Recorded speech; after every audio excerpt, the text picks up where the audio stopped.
I am your host, Dujane Bland, and today we're going to talk about some of the young quarterback play, the great young quarterback play that we've seen over the past week in week one. And to get this thing started, we're going to talk about first and foremost quarterback Dak Prescott, the Dallas Cowboys. And in the preseason, there was a lot said about his play, especially in that third preseason game. He looked very poised in the pocket, delivering the football quite accurately. He forced a throw or two down in there with Jason Witten in that Seattle game.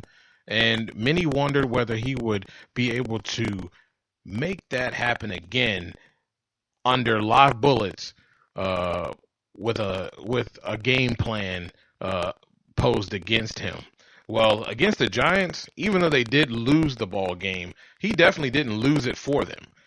He was 25 of 45, 227 yards. He didn't have a touchdown, but he didn't have an interception either. And would have had a touchdown, and I know woulda, shoulda, coulda, whatever. But he could have had that touchdown if Dez had held on to the ball. That was very unfortunate, but a well-thrown ball by Dak Prescott. And then when we look at Dak's play this weekend, I think if you're a Cowboys fan, you have to be pretty pleased with what you're seeing from Dak Prescott. Now, let's not, it's a one-game thing. We're going to see as the weeks go on and as teams start to understand what he likes to do well, when they start to take certain things away, how he's going to respond to that. But I have to say that they should be very pleased. And if you look at his whole spectrum of play, under duress, you could see that there were some inaccuracies there. Could that be accredited to maybe the coaches could have done some things to help him out? Possibly. But you're going to receive some pressure. And his accuracy did go down in that department, especially when he received pressure in the pocket, flushing him out to the left or to the right. When they got him outside of the pocket, and when he had comfortability in the pocket, in a clean pocket, he delivered the football very accurately. You see him go through his progressions, go from left to right, come back across, back left, and find that guy, the right guy, to deliver the ball to. And he was delivering strikes. He found Colt Beasley a lot, found Jason Witten a lot. His insurance policy there, Jason Witten, only was able to get the ball to Dez Bryant once, and that has to be accredited to coaching. They could have moved Dez around a little bit to get him the ball, but the Giants made a conscious effort of trying to bottle up Dez and make Dak beat them somewhere else. But I thought Dak did an excellent job as a quarterback in his first game, young quarterback coming into his first game. If you're a Dallas fan, like I said, you have to be pretty pleased with the performance that he's come out there and showed in week one. And we'll see as the weeks goes on how he handles certain pressures, how he handles certain game plans, because they're gonna get more complicated and they're gonna come after him. Another quarterback I really enjoyed watching was Jimmy Garoppolo, and I'll be the first to tell you, I was on the wagon of Jimmy can't get it done. He holds on to the ball too long. He's definitely not Tom Brady, but it's apparent that Bill Belichick, I almost think he could win with I don't know, with any type of quarterback. But Jimmy looked good against the Arizona Cardinals, a stout defense in Arizona. I mean, what can you say about this guy? I mean, he throws 24 or 33. He was 264 and a touchdown. Protected the ball very well. Just made crisp throws in the pocket, under pressure, and he didn't have his most important target in Gronkowski. Amazing work there. But I think it's going to be something for the 4 games, and he may not even lose a game. I mean, he was just that good in that game. And New England fans have to be a little bit relieved. I'm sure it's, at most they're probably not that scared, even if they went 0-4. Their feeling is they get Tom Brady back, and they've owned this division for years now. But I tell you, good work by Jimmy Garoppolo, and you have to see now why this New England Patriots front office and coaching staff really, really enjoy and have confidence in Jimmy Garoppolo. Also, in a losing effort, we talk about Marcus Mariota. Again, he's got some pieces over there with getting able to get someone at the running back position that can help them out in DeMarco Murray. He even ran a little bit, but DeMarco looked pretty good.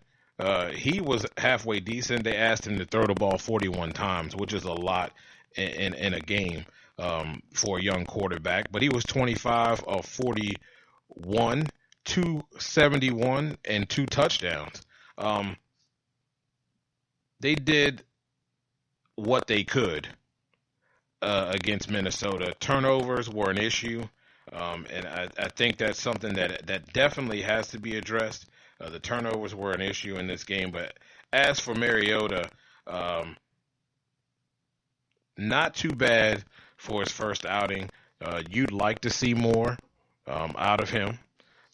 But overall, you see the improvement there. You see that they not only with Delaney Walker over there, adding DeMarco Murray and adding a guy who's looking to exact a little bit of revenge and show that what he did for the Cowboys in their playoff run that he can do and still can do with them.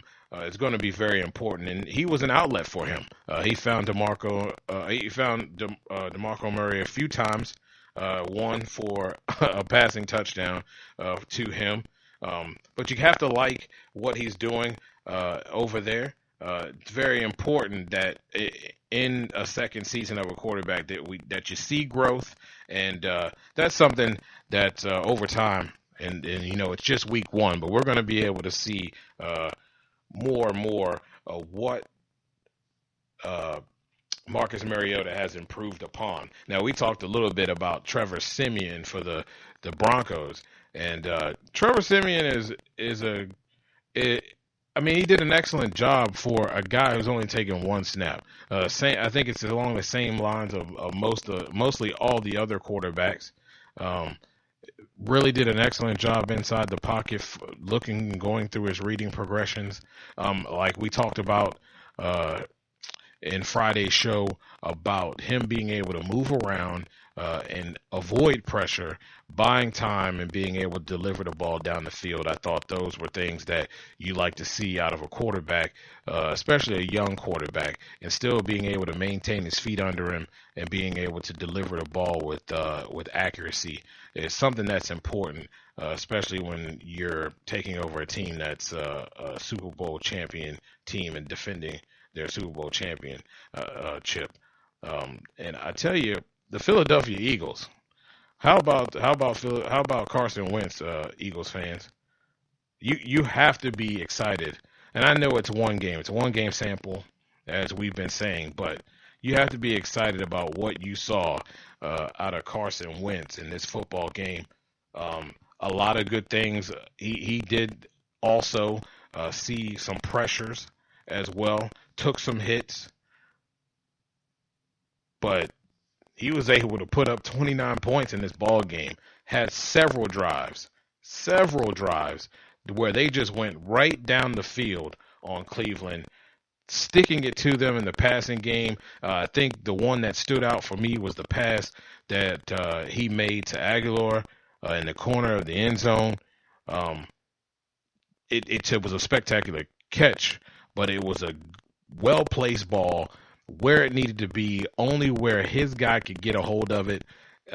He was 22 of 37, 278, 2 touchdowns. I mean, no interceptions. I mean, those things are very important for a young quarterback, And when you have a quarterback that can come out, and granted, I totally get it.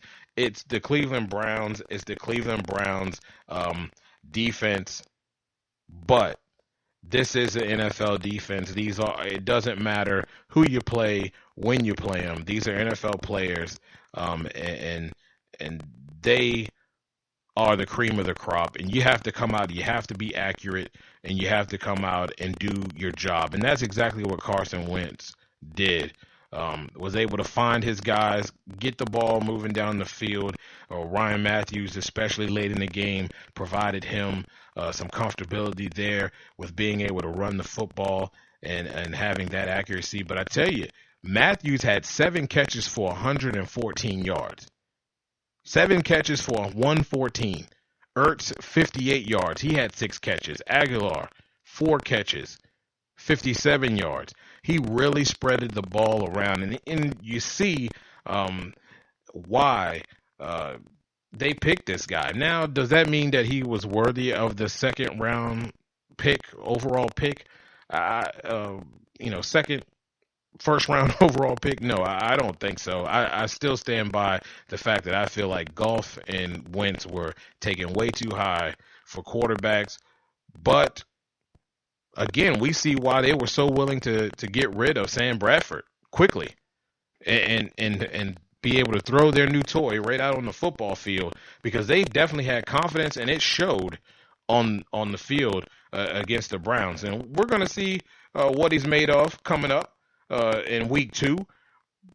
But I tell you, he's off to a good start, off to an excellent start. Now, how about that Houston Texans game? Brock Osweiler and the Houston Texans. He gets that big contract, and he has a plethora of weapons over there.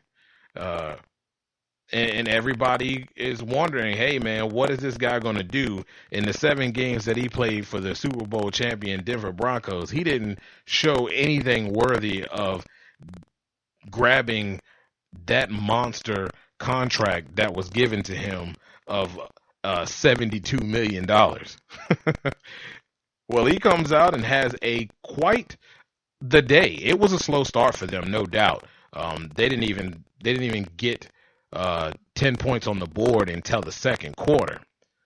But Osweiler did have an interception, had an interception early.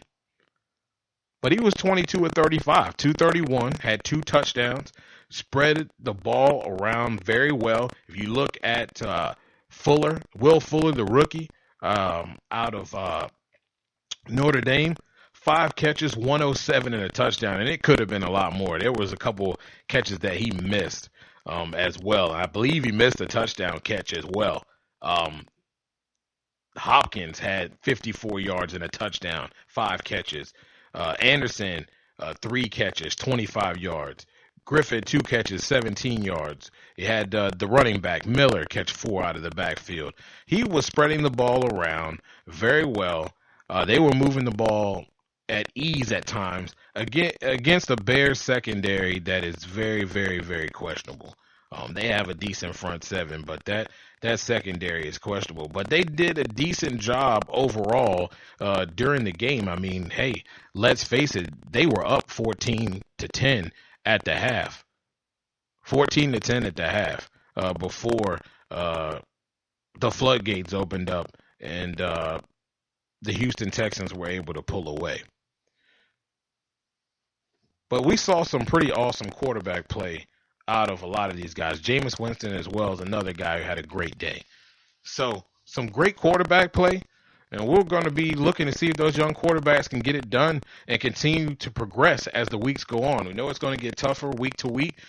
Game plans are going to become tighter as they have more film on these guys. So we're going to see how well they do coming down the stretch. Well, again, we thank you so much for listening to our podcast. If you have any questions, hit us up. NotBland21, straightshootingst@gmail.com. Have a good night, ladies and gentlemen.